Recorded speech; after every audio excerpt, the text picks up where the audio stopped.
नमस्कार दोस्तों, आप सभी का स्वागत है। इंडियन पॉलिटी का लेक्चर नंबर 84 है ये। आज के इस लेक्चर में संविधान का भाग 17 हम पढ़ेंगे, जिसके अंतर्गत आर्टिकल 343 से लेकर 351 तक है। बहुत ही महत्वपूर्ण चैप्टर, बहुत इजी है और बहुत मज़ेदार है। राजभाषा, ऑफिशियल लैंग्वेज।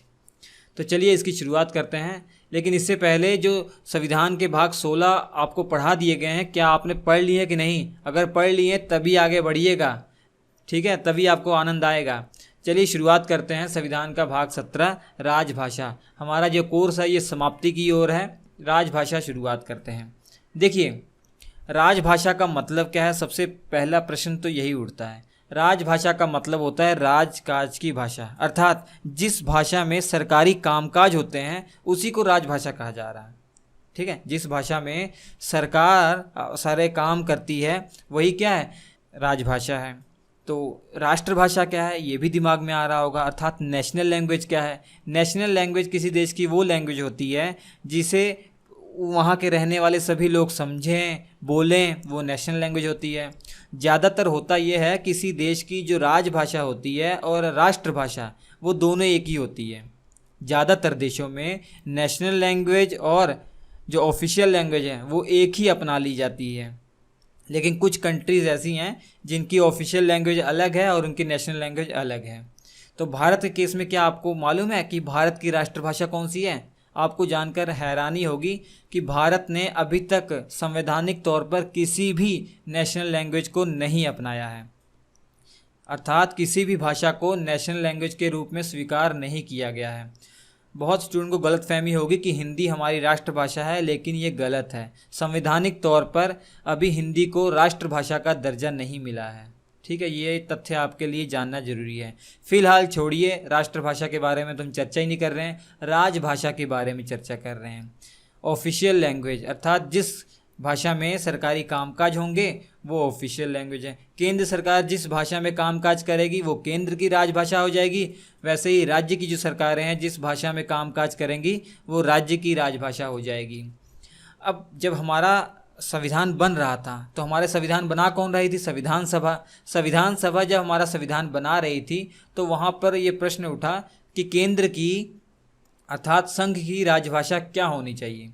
बहुत सारे सदस्य ऐसे थे, उन्होंने कहा हिंदी ही हमारी राजभाषा होनी चाहिए। लेकिन कुछ सदस्य ऐसे थे जो दक्षिण भारत से आते थे, जो दक्षिण भारत के प्रतिनिधि थे, उन्होंने इसका विरोध किया। उन्होंने कहा नहीं, हिंदी राजभाषा नहीं होनी चाहिए केंद्र की। लेकिन संविधान सभा में एक नियम समिति थी, नियम समिति जिसके जो अध्यक्ष थे वो राजेंद्र प्रसाद थे, डॉक्टर राजेंद्र प्रसाद।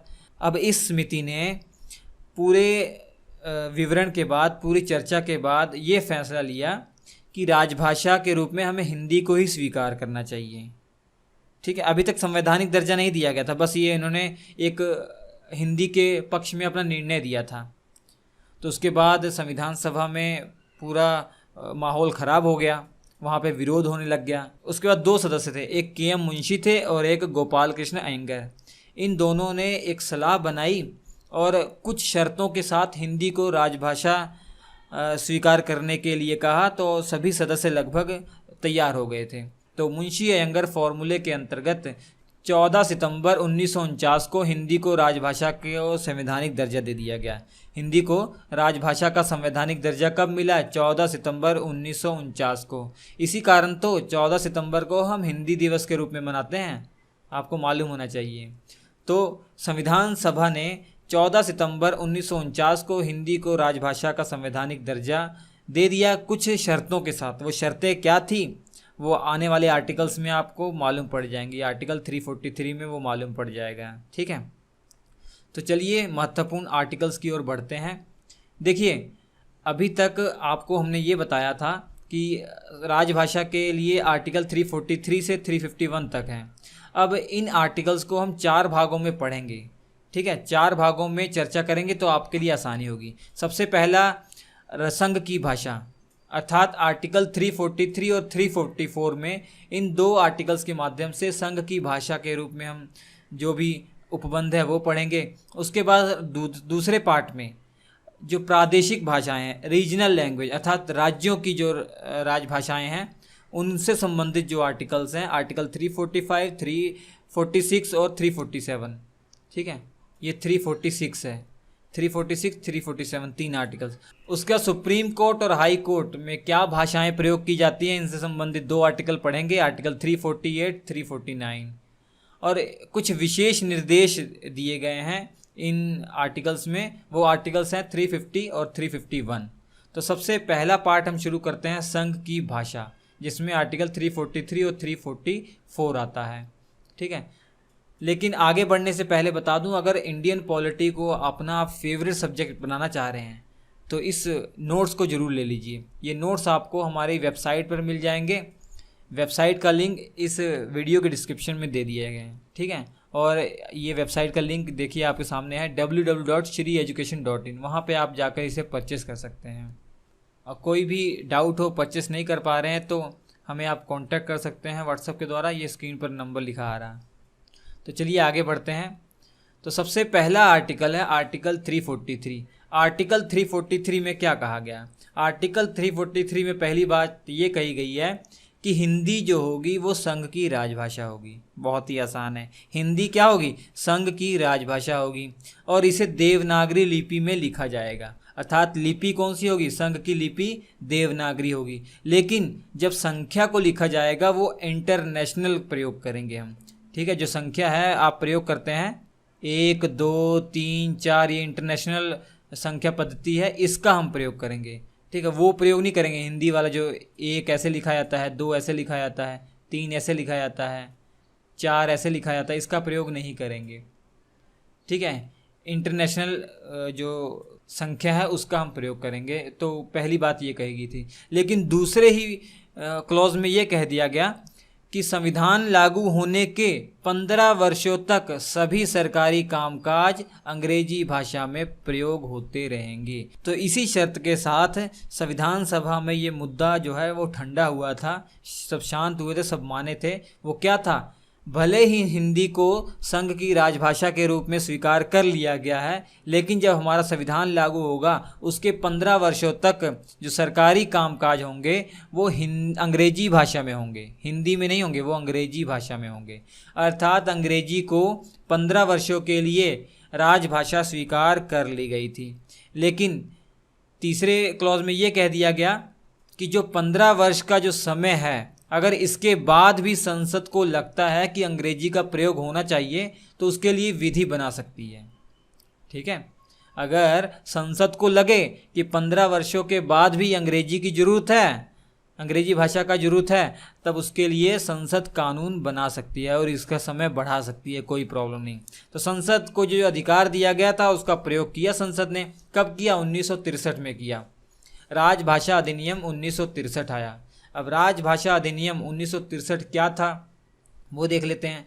तो राजभाषा अधिनियम 1963 जो संसद से पास हुआ, इसमें ये कहा गया हिंदी तो संघ की राजभाषा रहेगी ही, वो नो डाउट है, हिंदी तो संघ की राजभाषा रहेगी, लेकिन इसके साथ अंग्रेजी भाषा भी संघ की सभी राजकीय कार्यों में प्रयोग की जाएगी। अर्थात ये कह दिया गया कि अंग्रेजी भी संघ की सहायक राजभाषा होगी। तब से अंग्रेजी जो है वो हमारे संघ की सहायक राजभाषा है। हिंदी तो मेन प्रमुख राजभाषा है और उसके साथ अंग्रेजी क्या है? ये सहायक राजभाषा है। तो ये अधिनियम में ये कहा गया था। तो इसके बाद राजभाषा संशोधन अधिनियम 1967 आया। 1967 में इसमें कुछ संशोधन किया गया। संसद ने जो 1963 में कानून बनाया था, इसमें कुछ संशोधन 1967 में किया गया। 1967 में उसके लिए फिर से कानून पास हुआ, राजभाषा संशोधन अधिनियम। इसके माध्यम से ये कहा गया कि राजकीय कार्यों में अंग्रेजी भाषा का प्रयोग समाप्त करना है, तो उसके लिए सभी राज्य विधानमंडलों में एक संकल्प पारित करना पड़ेगा।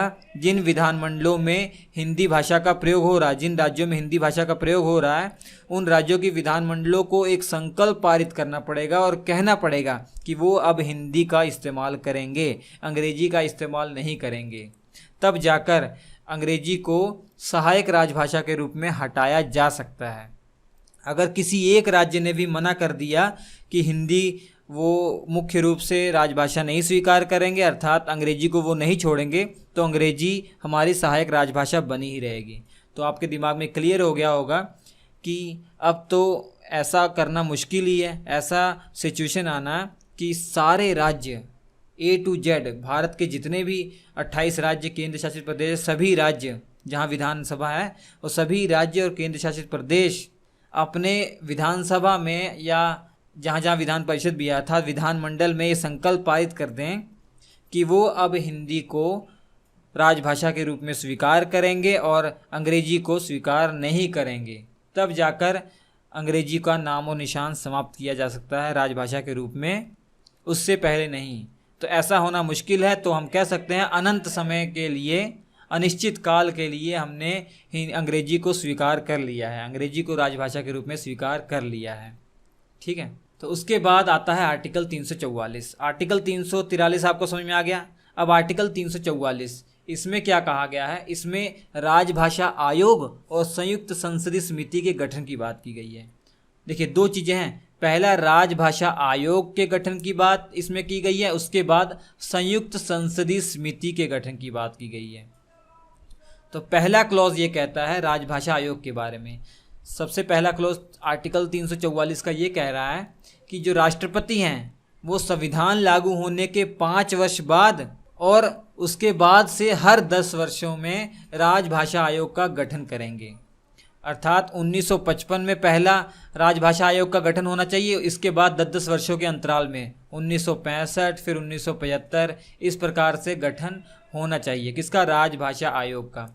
और राजभाषा आयोग में कौन होते हैं ये भी आपको मालूम होना चाहिए। एक अध्यक्ष होते हैं और 22 सदस्य होते हैं। वर्तमान में 22 सदस्य हैं। ये सदस्य की जो संख्या है, ये सदस्य संख्या उतनी ही होती है जितनी भारत में भाषाओं को मान्यता दी गई है। संविधान की 8वीं अनुसूची में बताइए कितनी भाषाओं को मान्यता दी गई है? तो 22 भाषाओं को मान्यता दी गई है। तो हर भाषा को रिप्रेजेंट करने के लिए एक सदस्य होंगे। तो टोटल सदस्य कितने हैं? 22 सदस्य। ठीक है, 8वीं अनुसूची में जितनी भी भाषाएं होंगी, अगर फ्यूचर में हम भाषाओं की संख्या बढ़ा देते हैं, 25 भाषाएं हो जाती हैं, 25 भाषाओं को मान्यता दी जा रही है, तो संख्या सदस्यों की 25 हो जाएगी। ठीक है, तो एक अध्यक्ष और 22 सदस्य हैं इस समय। इसके अलावा अब प्रथम राजभाषा आयोग का गठन कब हुआ था? 1955 में हुआ था, क्योंकि संविधान में लिखा ही था कि 5 वर्ष के बाद करना ही करना है। तो 1955 जून के महीने 1955 में प्रथम राजभाषा आयोग का गठन हुआ था। किसकी अध्यक्षता में हुआ था? महत्वपूर्ण फैक्ट है, बीजी खेर। ठीक है, बीजी खेर के नाम से ये फेमस है। पूरा नाम है बाल गंगाधर खेर। इनकी अध्यक्षता में पहला राजभाषा आयोग का गठन हुआ।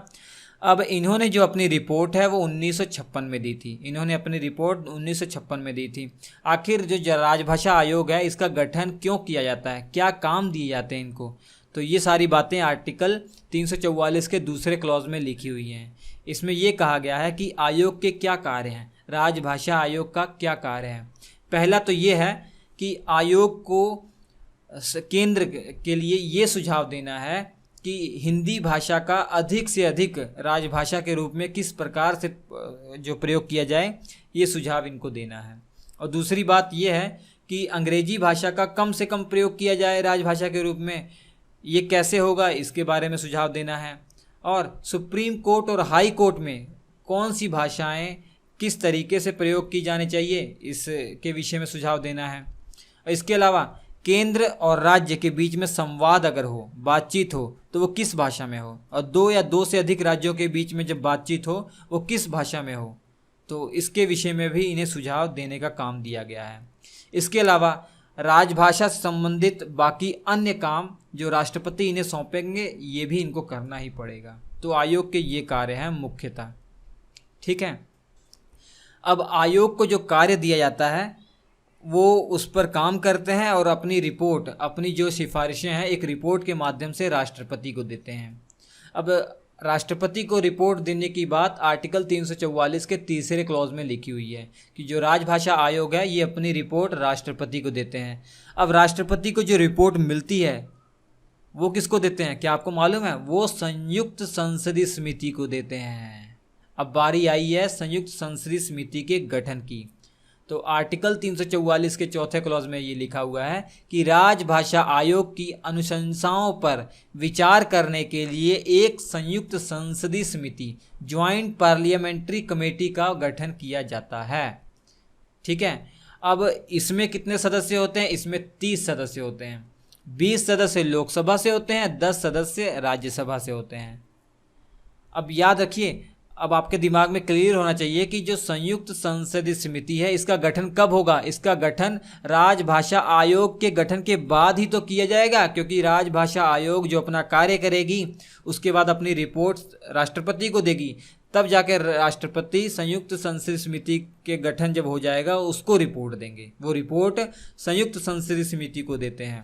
तो ये देखिए लिखा हुआ है कि जो रिपोर्ट थी राजभाषा आयोग की वो राष्ट्रपति जो है संयुक्त संसदीय समिति को देंगे और संयुक्त संसदीय समिति उस पर काम करेगी। क्या राजभाषा आयोग ने जो अनुशंसाएं की है, जो सिफारिश की हैं, वो सही हैं या नहीं? तो ये अपनी रिपोर्ट बनाकर फिर से राष्ट्रपति को देते हैं। अब राष्ट्रपति इसे संसद के पटल पर रखवाते हैं। और पहला संयुक्त संसदीय समिति का गठन कब हुआ था? 1957 में। आपको समझ में आ गया होगा। 1955 में तो राजभाषा आयोग का गठन, और इन्होंने अपनी रिपोर्ट 1956 में दी है। अब 1956 में जो राष्ट्रपति की रिपोर्ट मिली है वो किसको देंगे? संयुक्त संसदीय समिति को, जिसका गठन 1957 में हुआ था। अब 1957 में पंडित गोविंद वल्लभ पंत की अध्यक्षता में पहली राजभाषा संयुक्त संसदीय समिति का गठन हुआ था और इन्होंने अपनी रिपोर्ट 1959 में फिर से किसको दी? राष्ट्रपति को दी। अब राष्ट्रपति ने इसे संसद में रखवाए। तो ये था आर्टिकल 344। ठीक है, तो पहला पार्ट अब ये समाप्त हो गया है। अब दूसरे में प्रादेशिक भाषाएं, अर्थात अब राज्यों की तरफ चलते हैं। अभी तक तो केंद्र की तरफ थे, केंद्र की राजभाषाओं के बारे में जो आर्टिकल्स थे वो। दूसरा है प्रादेशिक भाषाएं अर्थात रीजनल लैंग्वेज। अब इसमें आर्टिकल 3 पढ़ने हैं आपको, 345, 346 और 347। ठीक है, ये 346 है। तो चलिए शुरुआत करते हैं। सबसे पहला आर्टिकल 345। इसमें ये बताया गया है कि राज्य की राजभाषा क्या होनी चाहिए। तो सबसे पहले ही बात इसमें ये कही गई है कि हर राज्य की विधानमंडल को अपनी राजभाषा चुनने का अधिकार है। ठीक है, और दूसरी बात ये कही गई है कि जो राज्य का विधानमंडल है वो किसी भी भाषा को राजभाषा के रूप में स्वीकार कर सकता है, लेकिन कानून बनाकर। राज्य विधानमंडल जो भी काम करता है कानून बनाकर ही करता है, आपको मालूम ही है, उसका काम ही है कानून बनाना। तो राज्य का विधानमंडल, ये राज्य है, राज्य का जो विधानमंडल है वो कानून बनाकर अपने राज्य के लिए कोई एक या एक से अधिक राजभाषाओं को चुन सकता है। अगर वो चाहे हिंदी को भी राजभाषा के रूप में चुन सकता है। ऐसा बहुत सारे राज्यों ने किया भी हुआ है, जैसे उत्तर प्रदेश ने किया हुआ है, राजस्थान ने किया हुआ है, मध्य प्रदेश ने किया हुआ है। तो ये राज्य हैं, इन्होंने स्पेशल कानून बनाकर हिंदी को राजभाषा के रूप में स्वीकार किया गया है। इसके अलावा नॉर्थ ईस्ट के जो स्टेट हैं आप जानते हैं, मेघालय, मिजोरम, अरुणाचल प्रदेश और नागालैंड, इनकी राजभाषा अंग्रेजी है, याद रखिए। किसकी? मेघालय, मिजोरम, अरुणाचल प्रदेश, नागालैंड, इन्होंने स्पेशली अंग्रेजी भाषा को अपनी राजभाषा के रूप में स्वीकार किया गया है। इसके बाद इस आर्टिकल में ये प्रावधान किया गया है, अगर किसी भी राज्य की विधानमंडल ने किसी भाषा को राजभाषा के रूप में स्वीकार नहीं किया है, तब उनके राजकीय कार्य में अंग्रेजी भाषा का प्रयोग होता रहेगा। ठीक है, अगर किसी राज्य की विधानमंडल ने किसी भी भाषा को अभी तक कानून बनाकर राजभाषा के रूप में स्वीकार नहीं किया है, तो तब तक क्या होगा? अंग्रेजी भाषा ही उनकी जो है राजकीय कार्यों में प्रयोग होती रहेगी, अर्थात डिफ़ॉल्ट जो राजभाषा उनकी हो जाएगी वो कौन सी? अंग्रेजी हो जाएगी। तो आर्टिकल 345 बहुत ही आसान है। तो इसमें अधिकार दिया है कि हर राज्य विधानमंडल को अधिकार दिया है कि कानून बनाकर वो किसी एक भाषा को या एक से अधिक भाषा को भी राजभाषा के रूप में स्वीकार कर सकते हैं। वो भाषा अगर उनके राज्य में किसी के द्वारा बोली जाती है या समझी जाती है। इसके अलावा हिंदी को भी वो अगर चाहें तो वो राजकीय कार्यों में प्रयोग कर सकते हैं, अर्थात राजभाषा स्वीकार कर सकते हैं। मगर अगर उन्होंने कोई भी अगर कानून इससे रिलेटेड नहीं बनाया है तो अंग्रेजी उनके राजकीय कार्यों में प्रयोग की जाएगी। तो इसके बाद है आर्टिकल 346। आर्टिकल 346 में ये कहा गया है कि एक राज्य दूसरे राज्य के साथ जब बातचीत करेगा अर्थात संवाद करेगा तो वो किस भाषा में करेगा। और इसके अलावा कोई राज्य जो है अगर केंद्र से बात कर रहा है तो किस भाषा में करेगा। तो ये आर्टिकल 346 में कहा गया है। इसमें ये कहा गया है कि एक राज्य से दूसरे राज्य अथवा एक राज्य से केंद्र के बीच संवाद अगर करना है तो उसी राजभाषा का प्रयोग होना पड़ेगा जिस राजभाषा को संघ ने स्वीकार किया है। तो संघ के द्वारा प्रयोग की जाने वाली राजभाषा आप जानते हैं हिंदी है और अंग्रेजी है। हिंदी प्लस अंग्रेजी इनकी जो सहायक राजभाषा है। तो एक राज्य को दूसरे राज्य से अगर बातचीत करनी है तो हिंदी या अंग्रेजी का प्रयोग होगा। अगर केंद्र के साथ बातचीत करनी है किसी राज्य को तब भी अंग्रेजी या हिंदी का प्रयोग होगा। लेकिन अगर दो राज्यों के बीच में एक राज्य को दूसरे राज्य से बात करनी है तो वो अगर आपस में समझौता करके एक प्रस्ताव पारित कर दें तो वो किसी भी भाषा में संवाद कर सकते हैं, ज़रूरी नहीं है, मगर उनके दोनों विधानमंडलों में एक प्रस्ताव पारित होना पड़ेगा कि जैसे एक राज्य ये है और एक राज्य ये है। ठीक है। आर्टिकल 346 तो ये कहता है कि इन्हें अंग्रेजी या हिंदी में बात करनी है, लेकिन आर्टिकल 346 ये भी कहता है कि दोनों ने आपसी समझौते से किसी भी भाषा को बातचीत के लिए स्वीकार कर लिया है तो वो उसमें बातचीत कर सकते हैं अथवा तो उसमें संवाद कर सकते हैं। कोई भी एक राज्य के बीच में कोई भी काम होता है एक राज्य और दूसरे राज्य के बीच में वो कर सकते हैं। मान लीजिए दो राज्यों ने अंग्रेजी को या किसी भाषा को मराठी को बातचीत की या संवाद करने के रूप में स्वीकार किया है तो वो ऐसा कर सकते हैं, लेकिन दोनों राज्यों की विधानमंडलों में प्रस्ताव पारित होना पड़ेगा तभी ऐसा होगा। होप आपको समझ में आ गया होगा। उसके बाद आर्टिकल 347 में सिंपल सी एक ही बात कही गई है कि किसी राज्य के अंदर कोई पर्याप्त जनसंख्या ऐसी है वो किसी पर्टिकुलर भाषा को बोलती है, किसी पर्टिकुलर भाषा वहाँ पर बोली जाती है तो उस भाषा को भी राजभाषा के रूप में स्वीकार करने के लिए राष्ट्रपति निर्देश दे सकते हैं। मान लीजिए ये कोई राज्य है, राज्य की जनसंख्या का मान लीजिए 60% जो जनसंख्या है वो किसी एक भाषा को बोलता है और समझता है। अगर वो प्रेशर डालें तो इस भाषा को राष्ट्रपति राजभाषा के रूप में स्वीकार करने के निर्देश दे सकते हैं। ये कहा गया आर्टिकल 347 में। लेकिन वो जो जनसंख्या है वो अधिक होनी चाहिए। ऐसा नहीं है कि केवल 2% जनसंख्या, किसी राज्य की 2% जनसंख्या कोई भाषा बोल रही है तो राष्ट्रपति ये निर्देश दे दे कि हाँ इसी भाषा को राजभाषा के रूप में स्वीकार कर ले। नहीं, जो जनसंख्या है वो पर्याप्त होनी चाहिए। राष्ट्रपति को लगे हाँ ये जनसंख्या पर्याप्त है और इस राज्य के लिए यही राजभाषा होनी चाहिए तो ऐसा वो कर सकते हैं। तो आर्टिकल 347 भी बहुत इजी है।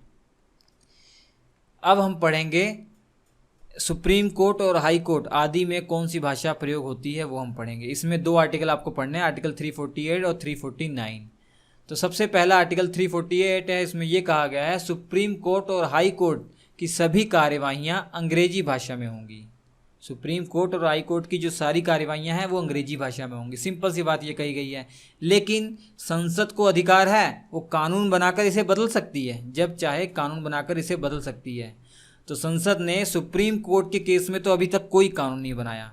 इवन जो 1963 का जो अधिनियम आया था, राजभाषा अधिनियम, उसमें भी सुप्रीम कोर्ट के लिए कुछ नहीं कहा था। अर्थात ये नहीं कहा था कि सुप्रीम कोर्ट में हिंदी भाषा का प्रयोग होगा, नहीं कहा था। और सुप्रीम कोर्ट में अंग्रेजी भाषा का जो प्रयोग है वही चलता आ रहा है। लेकिन हाई कोर्ट के मामले में ज़रूर कुछ कहा था। हाई कोर्ट के मामले में इस अधिनियम के माध्यम से ये कहा कि अगर राज्यपाल राष्ट्रपति से अनुमति ले लें तो उसके बाद उनके राज्य के अंदर जो हाई कोर्ट है उसकी कार्रवाइयाँ हिंदी भाषा में संचालित हो सकती हैं। तो किसी राज्य की जो हाई कोर्ट है उसमें अगर हिंदी भाषा का प्रयोग करना है तो वहाँ के राज्यपाल को राष्ट्रपति से अनुमति लेनी पड़ेगी। अगर वो अनुमति ले लेते हैं तो हाई कोर्ट की कार्रवाइयाँ हिंदी भाषा में हो सकती हैं। लेकिन याद रखिए हाई कोर्ट के जो निर्णय देते हैं वो अंग्रेजी में ही होंगे और जो आदेश देते हैं वो अंग्रेजी में ही होंगे। ठीक है, याद रखें। इसके अलावा संसद और राज्य विधानमंडल में जो विधेयक लाए जाते हैं और जो वो बाद में अधिनियम बन जाते हैं, इसके अलावा जो भी संसद या राज्य विधानमंडल नियम बनाती है वो अंग्रेजी भाषा में ही होंगे, लेकिन राष्ट्रपति की अनुमति से, राष्ट्रपति के आदेश पर उन्हें हिंदी में भी अनुवादित किया जा सकता है। और राष्ट्रपति और राज्यपाल जो अध्यादेश जारी करते हैं, जब संसद या राज्य विधानमंडल का सदन नहीं चलता है तब देश के अंदर या राज्य के अंदर किसी कानून की आवश्यकता होती है, तो इन्हें अधिकार होता है वो अध्यादेश ऑर्डिनेंस पास कर सकते हैं, वो भी अंग्रेजी भाषा में होंगे, लेकिन राष्ट्रपति के आदेश पर उन्हें भी हिंदी में अनुवाद किया जा सकता है। ठीक है, इतनी बातें याद रखिए। अब संसद के चैप्टर में आपको ऑलरेडी पढ़ा दिया गया है कि संसद में जो कार्यवाहियाँ होती हैं वो आमतौर पर अंग्रेजी या हिंदी भाषा में ही होती हैं। जैसे कोई सदस्य अपनी बातें रखता है वो हिंदी या अंग्रेजी में ही रखता है, लेकिन जो लोकसभा के अध्यक्ष हैं या राज्यसभा के जो सभापति हैं वो अगर चाहें तो किसी और भाषा में भी किसी को बोलने को कह सकते हैं या कार्यवाही करवा सकते हैं। अगर मान लीजिए कोई सदस्य है उसे हिंदी अंग्रेजी नहीं आती है, वो अपनी मातृभाषा में बोलना चाह रहा है, तो सदन के जो अध्यक्ष होंगे वो ऐसा कर सकते हैं। तो ये आर्टिकल 348 था। अब हम आगे चलेंगे, विशेष निर्देश कुछ हैं, आर्टिकल 350 और 351। आप सोच रहे होंगे आर्टिकल 349 क्यों नहीं पढ़ाया। देखिए, आर्टिकल 349 वर्तमान के लिए मान्य नहीं है, क्योंकि आर्टिकल 349 के माध्यम से संसद को कुछ काम दिया गया था, वो 1965 के लिए था। 1965 या उससे पहले के लिए वो मान्य था, उसके बाद इसका कोई काम नहीं है, इसलिए हम नहीं पढ़ेंगे। अब विशेष निर्देश आर्टिकल 350 और 51। तो आर्टिकल 350 में ये कहा गया है कि प्रत्येक नागरिक, भारत का प्रत्येक नागरिक अपनी समस्या जब लेकर जाता है किसी के पास, संघ के अधिकारी या राज्य के अधिकारी के पास, तो वो किसी भी भाषा में आवेदन दे सकता है। अगर उस भाषा का प्रयोग संघ या राज्य में कहीं होता है, मान्यता दी गई है, तो उस भाषा में वो अपनी समस्या को बता सकता है। तो ये उस अधिकारी का काम है उसे अनुवादित करना, भले ही उस अधिकारी को वो भाषा नहीं आती है, तो ये उसका काम है उसे अनुवादित करना। मान लीजिए जो अधिकारी है उसे हिंदी और अंग्रेजी ही आती है, अब कोई व्यक्ति अपनी समस्या लेकर उस अधिकारी के पास गया, वो उसे मराठी आती है या पंजाबी आती है, तो वो अपनी भाषा में उसे अपनी समस्या बता सकता है। अब उस भाषा को अगर अधिकारी नहीं समझते हैं तो वो अधिकारी का काम है उसे अनुवादित करवाना और समझें, ये नागरिक का काम नहीं है। तो नागरिक को अधिकार दिया गया आर्टिकल 350 के माध्यम से कि वो अपनी समस्या लेकर किसी अधिकारी के पास या किसी संगठन के पास जाएंगे, जो सरकारी संगठन है, तो उसमें किसी भी भाषा में आवेदन दे सकते हैं, अपनी समस्या बता सकते हैं। तो सिंपल सी बात है। इसके अलावा आर्टिकल 350A और आर्टिकल 350B 7वां संविधान संशोधन 1956 में जोड़े गए हैं। ये किनके लिए जोड़े गए? राज्य के अंदर जो भाषा के आधार पर माइनॉरिटीज़ हैं, जो अल्पसंख्यक हैं, उनके लिए जोड़े गए हैं। तो आर्टिकल 350A के माध्यम से ये कहा गया है कि प्रत्येक राज्य भाषाई अल्पसंख्यक वर्ग के बच्चों को जो प्राथमिक शिक्षा है, जो प्राथमिक स्तर पर जो शिक्षा है, वो उनकी मातृभाषा में ही उपलब्ध कराएगा। ठीक है, जैसे मुस्लिम की बात करते हैं तो उनके जो बच्चे होंगे उनको जो प्राथमिक शिक्षा दी जाएगी वो उर्दू में दिए जाने का प्रावधान किया गया है। लेकिन ऐसा ज़रूरी नहीं है कि हर मुस्लिम का बच्चा जो है वो उर्दू ही पढ़े, वो उसके ऊपर डिपेंड है, वो जो मर्जी पढ़ सकता है। लेकिन राज्य को निर्देश दिए गए हैं कि जो अल्पसंख्यक हैं उन्हें उनकी मातृभाषा में शिक्षा उपलब्ध कराने की व्यवस्था दी जाए। वो माइनॉरिटीज़ पर डिपेंड करता है कि वो अगर पढ़ना चाहें पढ़ें, नहीं तो नहीं पढ़ें। इसके अलावा आर्टिकल 350B में ये कहा गया है कि राष्ट्रपति को जब प्रतीत हो तो वो भारत में रहने वाले जो अल्पसंख्यक है, भाषा के आधार पर जो अल्पसंख्यक हैं, उनके लिए एक अधिकारी या एक आयुक्त या कमिश्नर की नियुक्ति कर सकते हैं और ये बताएगा कि इनका विकास कैसे किया जाए, इनका डेवलपमेंट किसे किया जाए, इनकी क्या समस्याएं हैं, तो इनका काम ये होगा इन अधिकारी का। और जो ये अधिकारी होते हैं वो अल्पसंख्यक मामलों के मंत्रालय के अधीन कार्य करते हैं और अपनी रिपोर्ट, जो वार्षिक रिपोर्ट है, वो राष्ट्रपति को देते हैं। तो ये 2 आर्टिकल्स जोड़े गए थे। इसके अलावा आर्टिकल 351, आर्टिकल 351 में सिंपल सा ये काम दिया गया है संघ को कि संघ का ये कर्तव्य है कि हिंदी भाषा का प्रसार और उसका विकास किया जाए। अर्थात इनडायरेक्टली ये कहा गया था कि आगे आने वाले समय में केवल हिंदी भाषा ही राजभाषा हो, अंग्रेजी को हटा दिया जाए। लेकिन ये काम ज़बरदस्ती, ज़ोर ज़बरदस्ती ना हो, सभी को साथ में लेकर हो, खुशी खुशी हो, सभी इससे सहमत हों, तब जाकर ये काम करें। तो ये था आर्टिकल 351 तक। तो ये सभी आर्टिकल समाप्त हो गए हैं, लेकिन कुछ बातें हैं भाषा से संबंधित आपको जाननी चाहिए, आपको मालूम भी होगा बहुत स्टूडेंट को। जैसे वर्तमान में संविधान की जो 8वीं अनुसूची है उसमें 22 भाषाओं का उल्लेख है, लेकिन मूल संविधान में केवल 14 भाषाओं का उल्लेख था। 8 भाषाएं कब कब जोड़ी गई ये एग्ज़ाम में पूछा जाता है। 21वां संविधान संशोधन 1967 में हुआ था, तब सिंधी भाषा को जोड़ दिया गया था। तो टोटल भाषा कितनी हो गई थी? 15 हो गई थी। लेकिन 71वां संविधान संशोधन 1992 में हुआ, तब कोंकणी, मणिपुरी और नेपाली भाषा को संविधान में जोड़ा गया 8वीं अनुसूची में। तो उसके बाद 18 भाषाएं हो गई। इसके अलावा 92वां संविधान संशोधन 2003 में हुआ, 4 भाषाएं जोड़ी गई थी, मैथिली, बोडो, संथाली और डोगरी। तो टोटल अभी तक 22 भाषाएं हैं। हमारे संविधान में 22 भाषाओं को मान्यता दी गई है। अब कुछ और बातें, जैसे जब हमारा संविधान बनकर तैयार हो गया था, 26 नवंबर 1950 में संविधान बनकर तैयार हो गया था। आपको मालूम है वो किस भाषा में था? वो अंग्रेजी भाषा में था। ठीक है, वो किस भाषा में था? ये अंग्रेजी है, अंग्रेजी भाषा में था वो केवल। तो इसीलिए बाद में 58वां संविधान संशोधन 1987 किया गया, 1987 किया गया। इसके द्वारा एक आर्टिकल जोड़ा गया, आर्टिकल 394A, आगे पढ़ेंगे आप। इसे जोड़कर हमारे संविधान को हिंदी भाषा में अनुवादित किया गया। हमारे संविधान का जो अनुवाद है वो हिंदी भाषा में किस आर्टिकल के माध्यम से किया गया? आर्टिकल 394A के माध्यम से किया गया। तो इतनी बातें आपको याद रखना जरूरी है। तो चलिए हम आपसे मिलते हैं अगले एपिसोड में, तब तक के लिए नमस्कार।